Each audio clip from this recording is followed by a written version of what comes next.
ادب صرف لفظوں کا کھیل نہیں، قوموں کی یادداشت بھی ہوتا ہے۔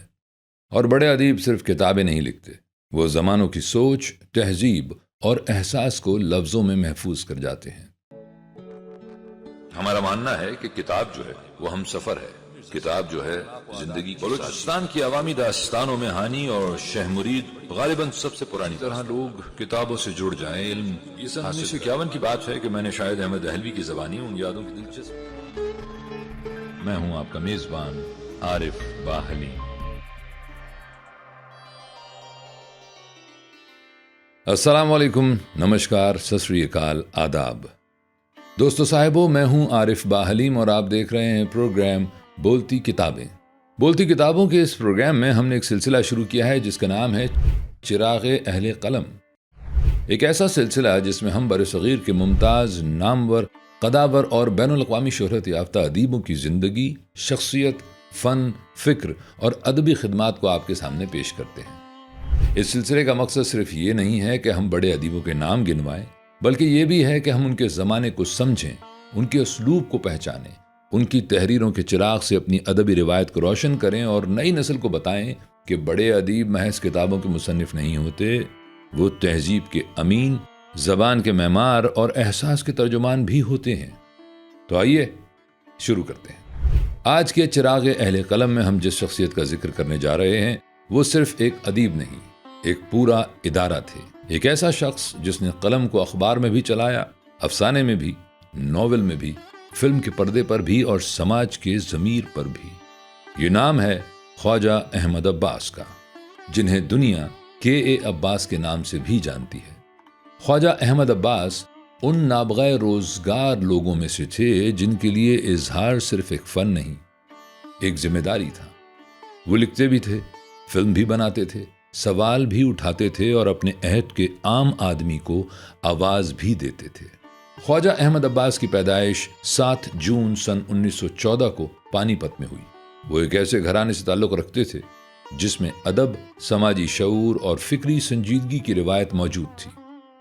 بچپن ہی سے ان کے ارد گرد زبان، فکر اور معاشرتی سوالات کی ایک فضا رہی۔ یہی وجہ ہے کہ ان کی شخصیت میں شروع سے 2 رنگ ساتھ ساتھ بنتے نظر آتے ہیں، ایک ادبی حساسیت اور دوسری سماجی بیداری۔ بعد کی زندگی میں بھی یہی دونوں چیزیں مل کر ان کے قلم اور کیمرے کی اصل پہچان بن گئیں۔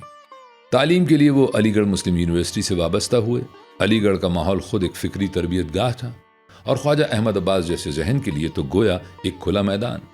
طالب علمی کے زمانے ہی میں ان کے اندر صحافت، تحریر اور عوامی مسائل کی طرف ایک واضح جھکاؤ پیدا ہو گیا تھا۔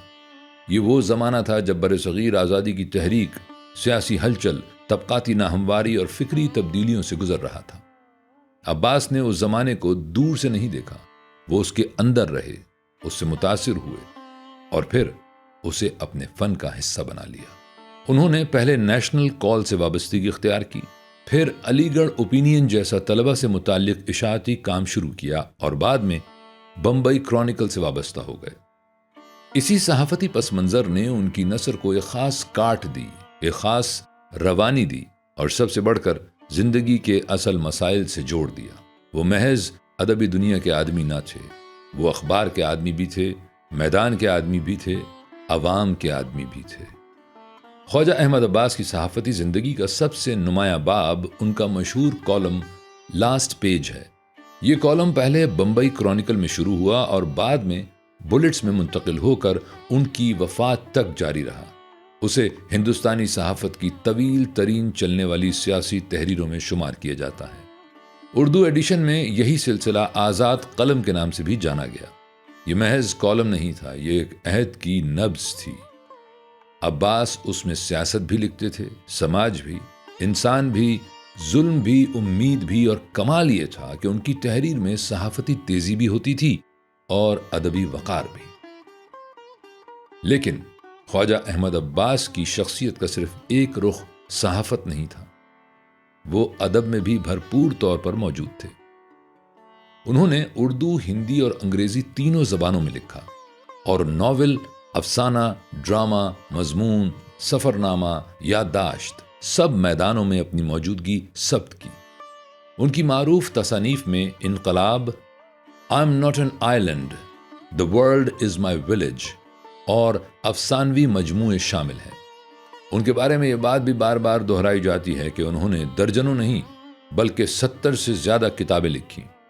اتنا کام کوئی اتفاق سے نہیں کرتا، اس کے پیچھے ایک بے چین روح، ایک سخت محنتی مزاج اور ایک مسلسل بیدار ذہن ہوتا ہے۔ ادب میں خواجہ احمد عباس کا اصل کمال یہ تھا کہ وہ انسان کو طبقے، مذہب یا پیشے کے خانوں میں بند کر کے نہیں دیکھتے تھے۔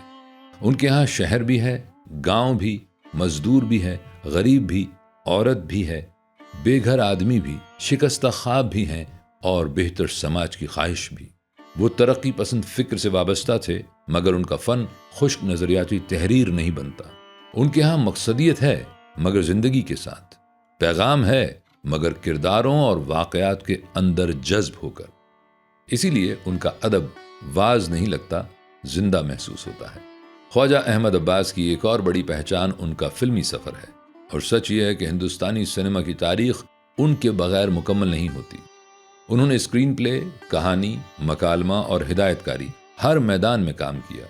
ان کا نام نیا سنسار، دھرتی کے لال، نیچا نگر، آوارہ، شری 420، جگتے رہو، میرا نام جوکر، بابی اور دوسرے اہم فلمی منصوبوں سے جڑا ہے۔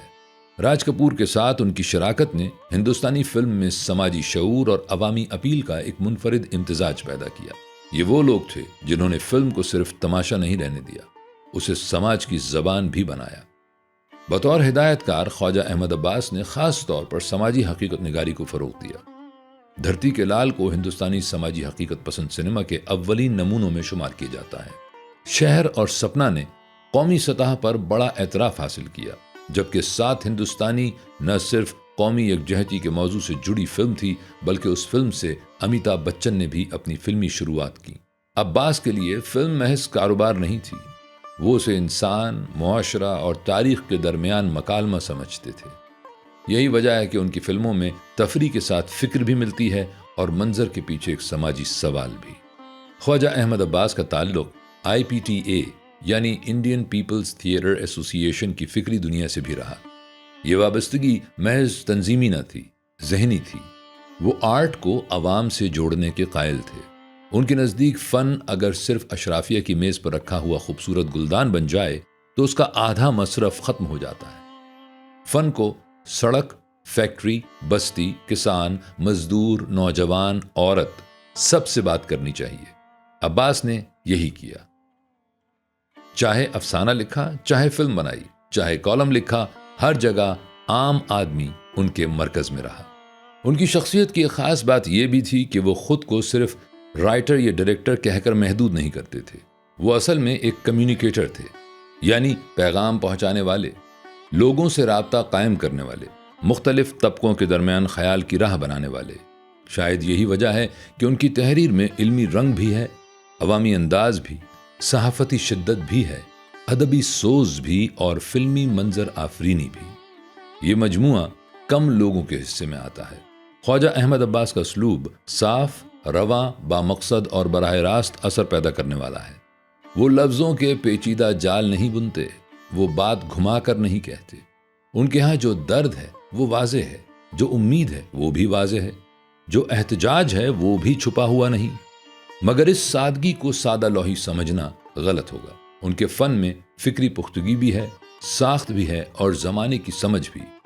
یہی وجہ ہے کہ ان کی تحریر عام قاری کے لیے بھی قابل رسائی رہتی ہے اور سنجیدہ قاری کے لیے بھی معنی خیز۔ زندگی کے آخری برسوں تک خواجہ احمد عباس مسلسل متحرک رہے۔ وہ لکھتے رہے، بولتے رہے، فلم بناتے رہے، سوال اٹھاتے رہے۔ ان کا قلم آخری دم تک بیدار رہا۔ 1 جون 1987 کو بمبئی میں ان کا انتقال ہوا، مگر وہ ان لوگوں میں سے تھے جن کی وفات کے بعد بھی ان کی آواز باقی رہتی ہے، کیونکہ جن لوگوں نے اپنے عہد کے ضمیر پر لکھا ہو وہ صرف کتابوں میں محفوظ نہیں رہتے، زمانے کی یادداشت میں بھی زندہ رہتے ہیں۔